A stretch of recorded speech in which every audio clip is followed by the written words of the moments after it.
Hello குட்டீஸ் and சுட்டீஸ், நீங்க கேட்டுட்டு இருக்கிறது சிறுகதை சோலை. அண்ணா உங்கள் சுபா. இன்றைய கதைக்குள்ள போவோமா? குட் மார்னிங் குட்டீஸ். என்னடா என் கையில புக் இல்லன்னு பாக்குறீங்களா? நேத்தெல்லாம் புக் இருந்ததே மேம் கையில, இன்னைக்கு புக் இல்லன்னு யோசிக்கிறீங்கல்ல? இன்னைக்கு புக் கிடையாது. இன்னைக்கு என்ன நாள் தெரியுமா? அட்சய திருத்தியை. சோ இன்னைக்கு உங்களுக்கு அட்சய திருத்தியை ஸ்பெஷல் ஒன்னு சொல்லி தரப்போறேன். அட்சய திருத்தியை ஸ்பெஷல்ல அட்சய பாத்திரம் அப்படின்னு ஒண்ணு இருக்கு. ஓகேவா? அது என்ன, யார்கிட்ட இருந்து வந்துச்சு, ஓகே, அது எப்படி வந்துச்சு, இது எல்லாத்தையும் பார்க்கலாமா? உங்களுக்கு மகாபாரதம் தெரியுமா? மகாபாரதத்துல திரௌபதி அப்படிங்கிறவங்க இருந்தாங்களா? அவங்களுக்கு பாண்டவர்கள் இருந்தாங்க தெரியுமா? இவங்க எல்லாரும் காட்டுக்கு போனாங்கன்னு கேள்விப்பட்டிருக்கீங்களா? சோ அவங்க எல்லாரும் என்ன பண்ணிட்டாங்க, வனவாசத்துல இருந்தாங்க இல்லையா? இப்ப வனவாசத்துல இருக்கும்போது காட்டுல சாப்பாடெல்லாம் கரெக்டா கிடைக்குமா? நம்ம நினைக்கிற மாதிரி அரிசி உணவு சாப்பிட முடியுமா? முடியாது இல்லையா? அப்போ என்ன பண்ணாங்க அப்படின்னா, அவங்களுக்கு என்ன பழக்கம்னா, யாரு வந்தாலும் சாப்பாடு போடணுங்கிறது ரொம்பவே அவங்களுக்கு விருப்பமான ஒரு விஷயம். யாரான வந்தா இல்லைன்னே சொல்ல மாட்டாங்க, சரியா? அப்படி இருக்கும்போது அவங்க என்ன பண்ணாங்க, அத்தனை பேருக்கும் சாப்பாடு போடணும்னு ஆசை மட்டும் இருக்கு, ஆனா எப்படி செய்யறதுன்னு தெரியல. அப்படி இருக்கும் பொழுது யுதிஷ்டர் என்ன பண்றாரு, ஒரு தவம் இருக்க, யார நினைச்சு, சூரிய பகவான் நினைச்சு தவம் இருக்க. சூரிய பகவான் என்ன பண்றாரு அப்படின்னா, சரி உங்களுக்கு என்ன வேணும் யுதிஷ்டரே அப்படின்னு சொல்லி கேக்குறாங்க. உடனே சூரிய பகவான் உங்களுக்கு வேண்டியதை நான் தரேன்னு சொல்லி தராரு. என்ன தராரு தெரியுமா? அட்சய பாத்திரம் தராரு. அட்சய பாத்திரம்னா அதுக்குள்ள நீங்க எதை போட்டாலும், ஓகேவா, எதை நினைச்சு, இப்போ இத்தனை பேருக்கு எனக்கு சாப்பாடு வேணும் அப்படின்னு நினைச்சு அந்த அட்சய பாத்திரத்துல நீ கை வச்சீங்கன்னா அந்த ஃபுல்லா சாப்பாடா நனைஞ்சு வருமா, சரியா? அதே இத்தனை பேருக்கு பொரியல் வேணும் நினைச்சு இப்படி கை தட்டிங்கன்னா அது அப்படியே வரும். அது மட்டும் இல்ல, நீங்க அதுக்குள்ள எதை நினைச்சு அதை தொட்டாலும் அது மேலும் மேலும் பெருகி வரும் அப்படின்னு சொல்லுவாங்க, சரியா? அது இவங்க என்ன பண்ணாங்க, உணவுக்காக எடுத்துக்கிட்டாங்க, சரியா? அத அத்தனை பேருக்கும் உணவு வழங்குறதுக்காக யுதிஷ்டர் அந்த அட்சய பாத்திரத்தை யார்கிட்ட இருந்து வாங்கிட்டு வராரு? சூரிய பகவான் கிட்ட. வாங்கிட்டு வந்த உடனே திரௌபதிக்கு ஒரே சந்தோஷம். இனிமே நம்ம என்ன பண்ணலாம், நிறைய பேருக்கு சாப்பாடு போடலாம் அப்படின்னு அவங்களுக்கு ஒரே சந்தோஷம். அதனால அவங்களும் விடாம சாப்பாடு போட்டுட்டு இருக்காங்க. ஆனா இது எல்லாத்தையும் ஹஸ்தினாபுரத்துல இருந்து ஒருத்தர் கேட்டுட்டு இருக்காரு. யாரு? ஹஸ்தினாபுரத்துல இப்போ யார் ஆட்சி பண்ணிட்டு இருக்காங்க? கௌரவர்கள் இல்லையா? கௌரவர்கள்ல பெரியவர் யாரு? இல்ல, சகுனி மாமா. யாருக்கு தெரியும்? இல்ல, அவங்க பாண்டவர்கள். துரியோதனன்.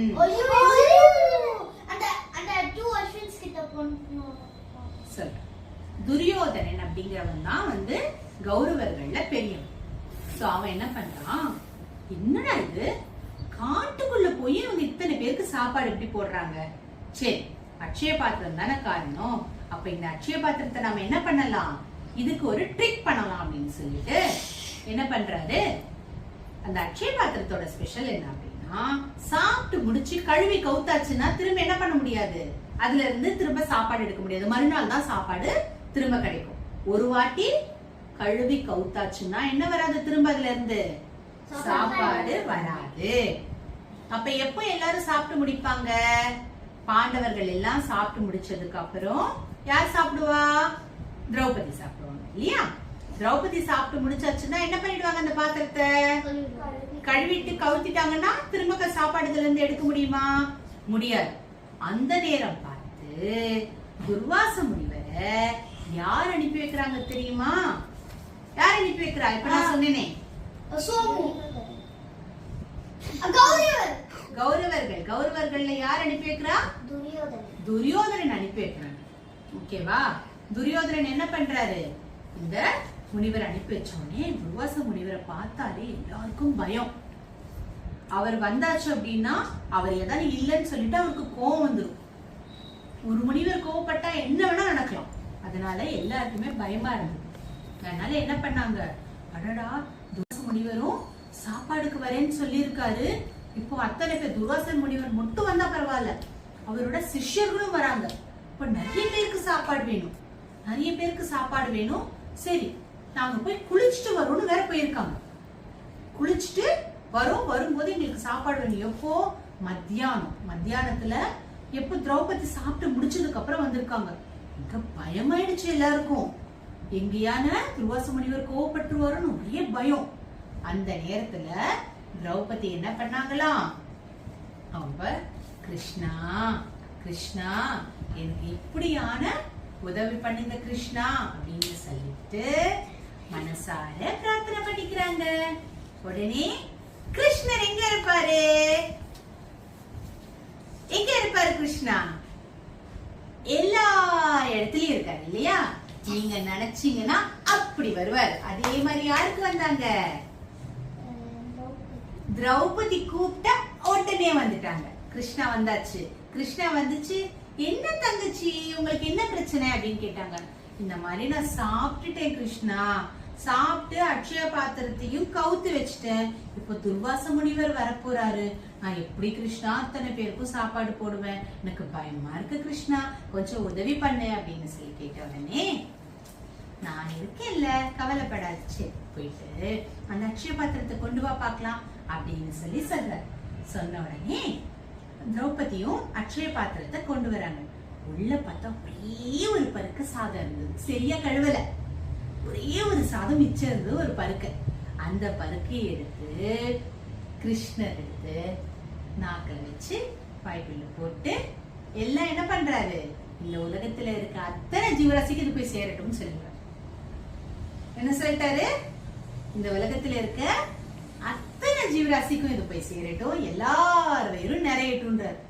சொன்ன அடுத்த நிமிஷம் இந்த உலகத்துல இருந்த அத்தனை ஜீவராசிக்கும் பசி அடங்கி போச்சு. எல்லாருக்கும் பசி அடங்கிடுச்சுன்னா முனிவருக்கும் என்னாச்சு? பசி அடங்கி போச்சு. அவங்களோட சிஷ்யர்களுக்கு என்னாச்சு? பசி அடங்கி போச்சு. இப்ப என்ன சொல்லிருக்காங்க? அவங்க சாப்பிட்ட வரேன்னு சொல்லிருக்காங்க.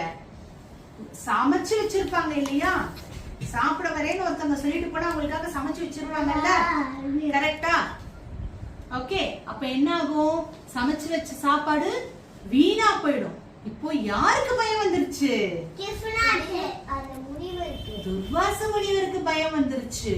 சொல்லிட்டு நம்ம போலன்னா, போயிட்டு நம்ம சாப்பாடு வேணாம்னு சொல்லிட்டா என்ன பண்றதுன்னு அவர் என்ன பண்ணிட்டாரு? அந்த இடத்துல இருந்து ஒரு தகவல் மட்டும் சொல்லி அனுப்பிச்சாரு. இந்த நாள் என்னால வர முடியல, மன்னிக்கவும், வேற ஒரு நாள் உங்களை நான் சந்திக்கிறேன் அப்படின்னு சொல்லி சிஷ்யர் மூலியமா தகவல் மட்டும் சொல்லிட்டு அங்க இருந்து என்ன பண்ணிட்டாரு? அவரும் அவர்களுடைய சீடர்களும் அந்த இடத்தை விட்டு கிளம்பி போயிட்டாங்க. அப்புறம் என்னாச்சு? அந்த அட்சய பாத்திரம் எப்பவும் போல மறுநாள்ல இருந்து எல்லாருக்கும் சாப்பாடு போட ஆரம்பிச்சாச்சு. இத்தனையும் யாருமா செஞ்சா? கிருஷ்ணா செஞ்சாரு இல்லையா? கிருஷ்ணா எப்படி இப்படி வந்தாரு? கடவுள்ன்றதுனால மட்டும் கிடையாது. மனசார திரௌபதி கூப்பிட்டாங்க. தனக்கு ஒரு பிரச்சனை, தன்னால இயலல, தன்னால முடியலன்னு உடனே அவங்க என்ன பண்ணாங்க? நம்பிக்கையோட கூப்பிட்டாங்க. என்ன பண்ணாங்க? கூப்பிட்டா என்ன நடக்கும்? உதவி கிடைக்கும். கிருஷ்ணர் நேர்ல தான் வந்து உதவி பண்ணணும் இல்லை, யார் மூலியமாவது அவர் உதவி பண்ணுவார். ஓகேவா? எந்த கடவுளாகட்டும், எந்த விஷயமா இருக்கட்டும், நீங்க நம்பிக்கையோட ஒரு விஷயத்த செஞ்சீங்கன்னா நீங்க அதுக்கான பலனை அனுபவிப்பீங்க. ஓகே, கடவுள் என்னைக்கும் உங்களோட தான் இருப்பாங்க.